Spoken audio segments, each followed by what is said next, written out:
Bismillahirrohmanirrohim. Assalamualaikum warahmatullahi wabarakatuh. Perkenalkan, nama saya Anggun Lukfianti Eka Putri, NIM 25, kelas 7A. Di sini saya akan mempresentasikan tentang inovasi dan analisis kebijakan kurikulum. Definisi inovasi kurikulum. Inovasi kurikulum adalah suatu pembaharuan atau gagasan yang diharapkan membawa dampak terhadap kurikulum itu sendiri. Kurikulum hanyalah alat atau instrumen untuk mencapai tujuan pendidikan dan pembelajaran yang ditetapkan. Nah, kurikulum bukan sebagai tujuan akhir. Seiring dengan perubahan masyarakat dan nilai-nilai budaya, serta perubahan kondisi dan perkembangan peserta didik, maka kurikulum juga mengalami perubahan.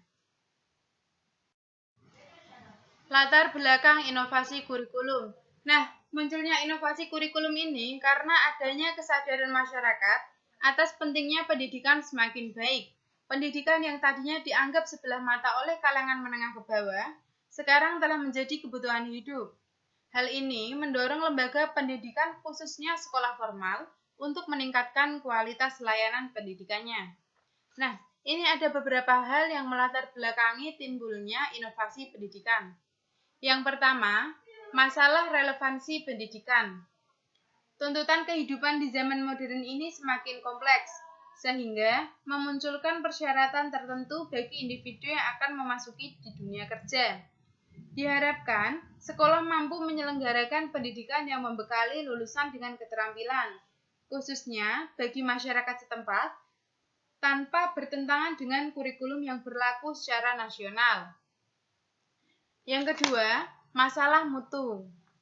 Masyarakat sebagai konsumen lulusan sekolah menuding lulusan banyak yang bermutu rendah. Hal ini harus ditanggapi secara positif sebagai cambuk untuk meningkatkan kualitas pendidikan. Dengan perbaikan kurikulum, perbaikan manajemen, perbaikan kualitas tenaga pengajar, revitalisasi fungsi pengawasan. Dibutuhkan sinergi yang baik dari berbagai kalangan pendidikan, baik guru, orang tua murid, komite sekolah, pejabat terkait, dan kalangan akademisi atau praktisi pendidikan untuk benar-benar mendedikasikan dirinya demi kemajuan pendidikan nasional. Yang ketiga, masalah efisiensi. Efisiensi adalah usaha untuk mengoptimalkan sarana dan prasarana yang ada dengan hemat, akan tetapi mendapatkan hasil yang optimal. Banyak aspek yang harus dibenahi dalam pendidikan di Indonesia. Antara lain adalah di efisiensinya waktu, tenaga pengajar, dan biaya. Untuk mengatasi hal ini, dibutuhkan regulasi yang akomodatif terhadap kemajuan pendidikan dan dapat dipahami semua pihak. Yang keempat, pemerataan pendidikan. Angka putus sekolah dan tidak sekolah di Indonesia masih memprihatinkan, baik yang disebabkan oleh tekanan ekonomi maupun karena tidak tersedianya lembaga pendidikan formal di daerah tertentu. Dan untuk penduduk yang berkelainan, kenyataan ini harus disikapi serius oleh pemerintah dengan terus meningkatkan anggaran pendidikan baik dari APBN maupun APBD yang lebih dialokasikan untuk memberikan bantuan pembiayaan bagi anak-anak putus sekolah dan tidak bersekolah karena masalah tekanan ekonomi. Definisi merdeka belajar. Merdeka belajar adalah kemerdekaan berpikir, bisa belajar dengan tenang dan tanpa adanya gangguan. Merdeka belajar artinya unit pendidikan, yaitu sekolah. Guru-guru dan muridnya punya kebebasan. Yang artinya punya kebebasan ini, kebebasan untuk berinovasi, kebebasan untuk belajar dengan mandiri dan kreatif. Ciri-ciri merdeka belajar. Yang pertama, guru perlu memberi kesempatan kepada siswa untuk belajar lebih aktif dalam mengembangkan potensi terbaiknya.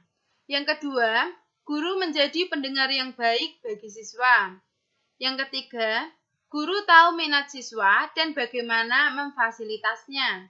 Yang keempat, Guru memuji siswanya di depan umum, mengkritik siswanya secara pribadi. Jadi face to face. Yang kelima, guru melakukan kontak mata saat berbicara dengan siswa. Yang keenam, guru mengajar dengan antusias dan memberikan materi yang punya faedah bagi siswa di masa depan. Yang ketujuh, siswa belajar tidak dalam tekanan, sehingga siswa merasa belajar merupakan kebutuhannya. Yang kedelapan, siswa yang merdeka belajar lebih luas untuk berdiskusi, aktif dalam pembelajaran, dan kreatif dalam berpikir. Yang kesembilan, siswa yang merdeka dalam belajar lebih memiliki entitas diri menjadi lebih terbuka. Tujuan Merdeka Belajar. Tujuan Merdeka Belajar adalah agar para guru, peserta didik, serta orang tua bisa mendapat suasana yang bahagia. Merdeka Belajar itu bahwa proses pendidikan harus menciptakan suasana-suasana yang membahagiakan. Bahagia buat siapa? Bahagia buat guru, bahagia buat peserta didik, bahagia buat orang tua, dan bahagia untuk semua orang. Peran siswa pada Merdeka Belajar. Yang pertama, siswa belajar tidak dalam tekanan, sehingga siswa merasa belajar merupakan kebutuhannya. Yang kedua, belajar tidak hanya pada buku dan kelas ujian saja. Namun yang lebih penting adalah mengembangkan seluruh potensi yang dimiliki untuk menjadikan dirinya sebagai individu yang berguna bagi sesama.